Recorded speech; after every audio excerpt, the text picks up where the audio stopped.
লক্ষ্মী ভাণ্ডার দেওয়া সত্ত্বেও টিএমসির রেজাল্ট ভালো না হওয়ার মূল কারণ এবং জঙ্গলমহলে লক্ষ্মীর ভাণ্ডারে কাজ করল, শহরে লক্ষ্মীর ভাণ্ডারে কাজ করেছি।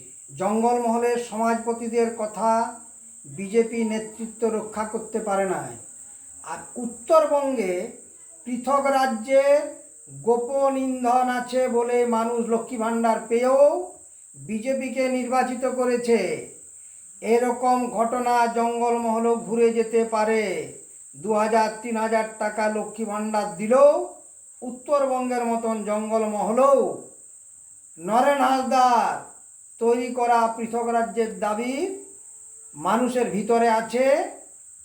ভূমি ডেভেলপমেন্ট, অন্যান্য ডেভেলপমেন্ট বোর্ড এবং সমাজপতিদের সঙ্গে মমতা ব্যানার্জি বসার ফলে দক্ষিণবঙ্গের টিএমসির ভালো রেজাল্ট।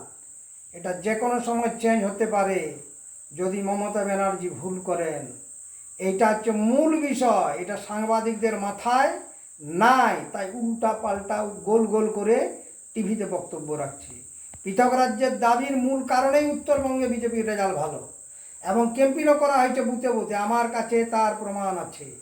জঙ্গলমহলে আমরা গতবারে অপমানিত হয়েছে বিজেপির কাছে, এবার বিজেপি রক্ষা করতে পারে না। বর্তমান বিজেপি নেতৃত্ব অযোগ্য, দিল্লিমুখী, গুজরাটমুখী, তাই দক্ষিণবঙ্গে এই রেজাল্ট। জয় হিন্দ।